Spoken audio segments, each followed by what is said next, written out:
Good morning. Um, First of all, I want to say thanks to everybody who reached out to my videos, who liked my videos, who subscribed to my page. You guys are wonderful. Today we're going to talk about the preparation. What do you do before you pair up for breeding? The pre-breeding preparation. And then at the end of the video, I'll show you how the bird must look like. I'm going to put the eyes on in the video. You'll see the eyes at the end of the video, what eyes I put together. So yes, let's get started. First of all, when you get started to preparing to breed, what I usually do is all my hens is one side, all my cocks is on the other side. Then I deworm all my breeding birds 2 weeks before I put the pairs together. I deworm all my birds. The next day I do my cancer.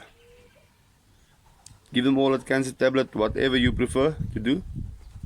Then you put them on Primaquin, malaria for 3 to 5 days.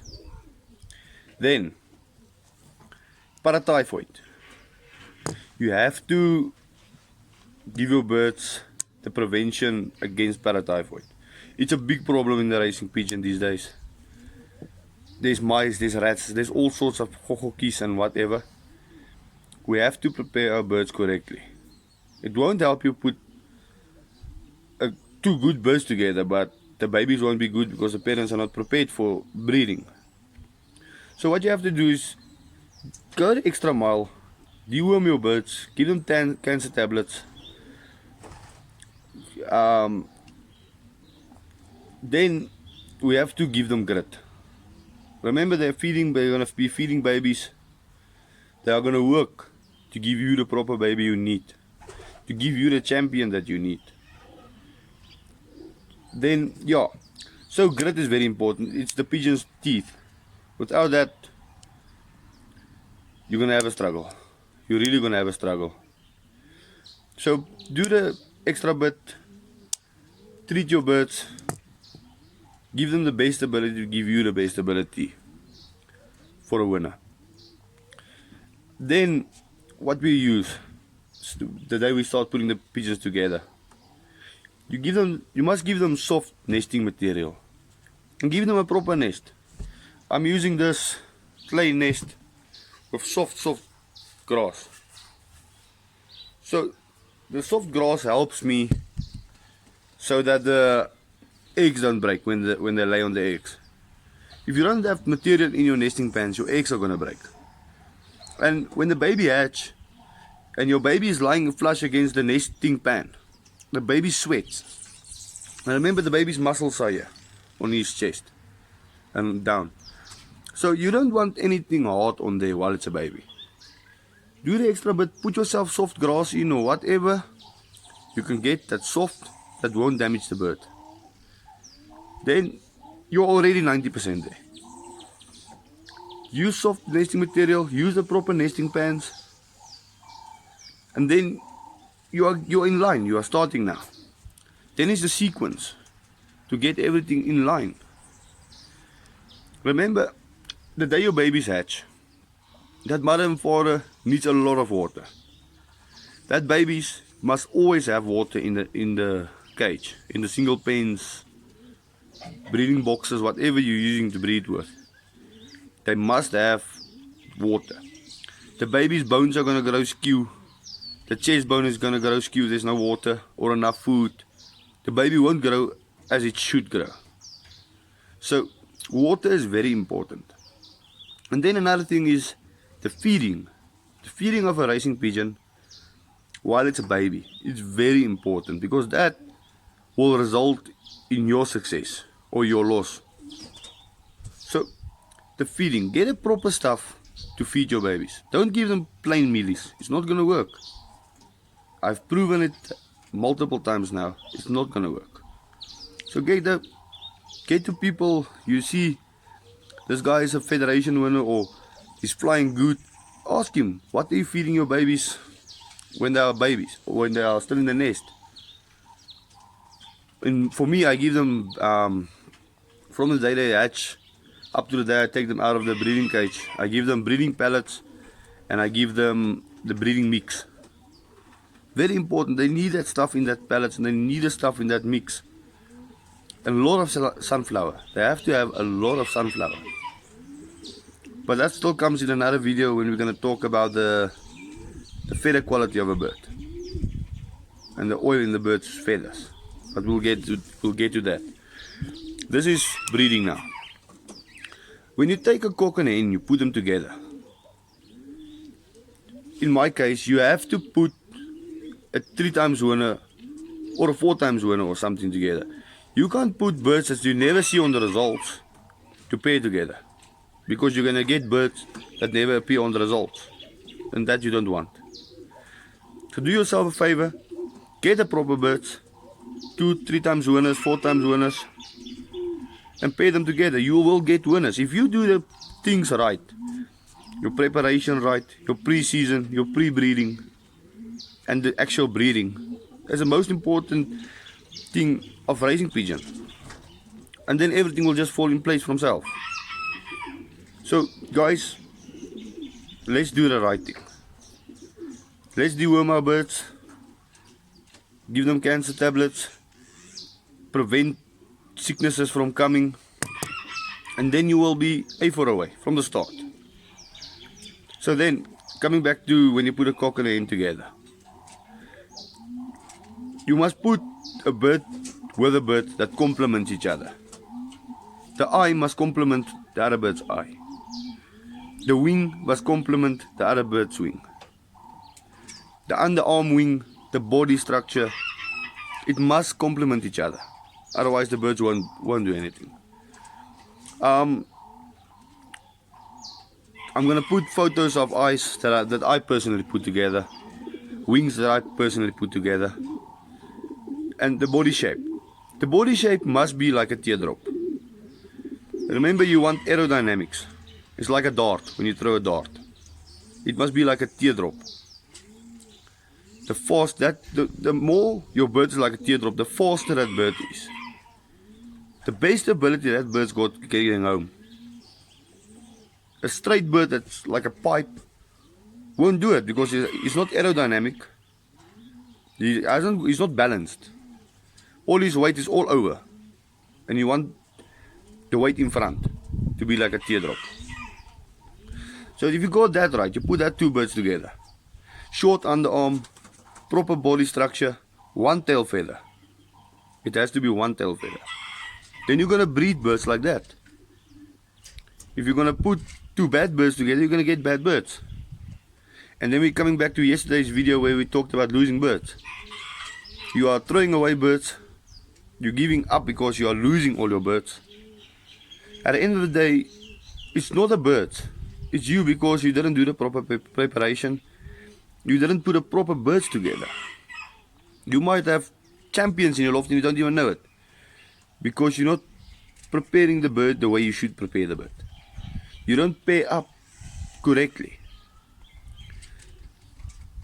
Very important to pair up correctly. I don't recommend open loft breeding. I like my cock separate, my hen and my cock separate in their own cage. My other cock can't come and breed with my hen, and my cock can't go and breed with the other hen, because they are separate. And you got more control about it. When you put that 2 birds together from the start, you write down, you put the mother and the father of this bird together for this reason. And then every baby you're going to write underneath the mother and father, so you got control. Next year that baby wins for you, you can go straight to that pair and pair it up. To write down, document everything you do. Go to people, find out what's going on. If you're sitting there in your loft, not asking questions, you will never know. You will carry on until the day you give up. You'll think to yourself, it's not worth it. I'm wasting money. The pigeon sport is not a cheap sport. And if you don't do it right, it's not nice to sit there knowing I've bred all these babies. I'm going to be left with 10 babies out of 150 babies. Then you lose your whole loft, you get negative. Then you don't want to do this anymore. But that's why I've created this page, and yeah, so to help you guys, the novices.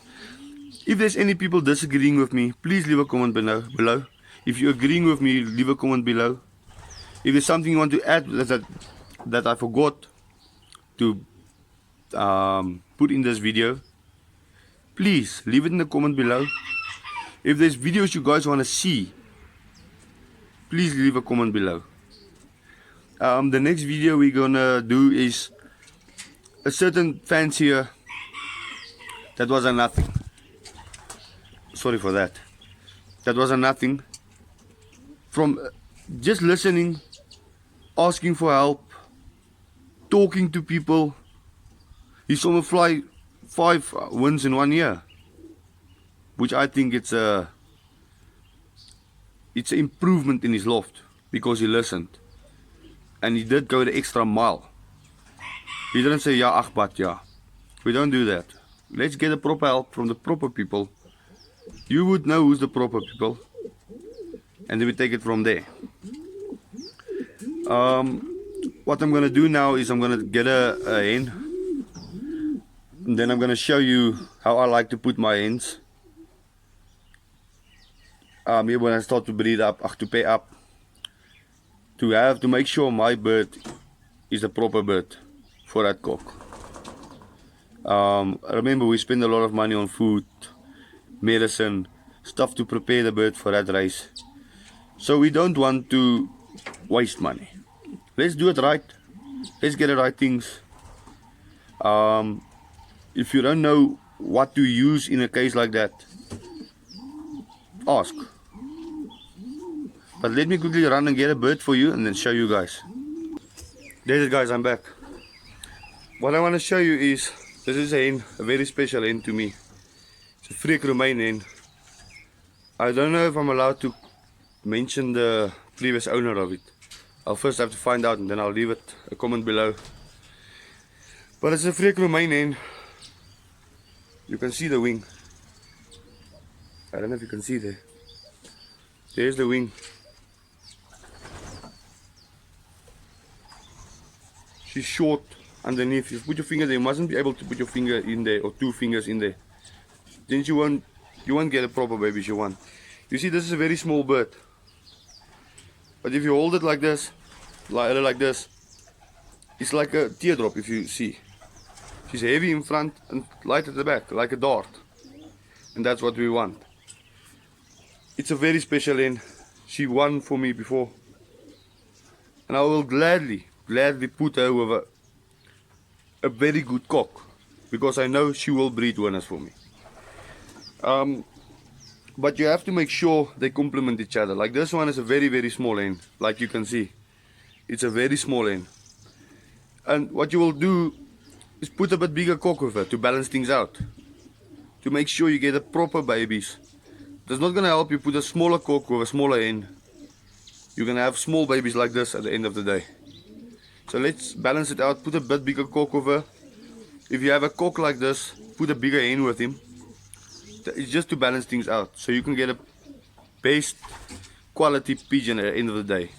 You can see it's one tail feather. What I'm talking about always. One tail feather. This is balanced. The tail is not going like a fantail.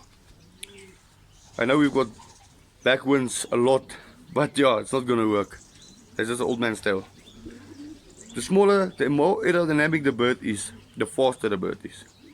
The faster that bird will get home. We want the bird to know one way home. Not fly halfway on 100 k's and go and sit and drink water for 2 hours. We don't want that. That bird must know where's his house. And if it's got a proper body, the proper build, the proper bone, look there, then she will come home, straight home. Oh yeah, sorry. Without playing, she will come straight home and you know you've done it right. When you come to the club, you would know you've done it right this week. Or if you've done it right all along. But come on, let's do it right. Let's enjoy the sport. Let's make the sport big, so everybody can enjoy it. But yes, that's all from me today. I hope to see you guys soon. Please smash the like, smash the notifications, subscribe to the channel, leave a comment. Without your guys' comments, we won't know what to post. So, if there's anything you guys want to know, do it.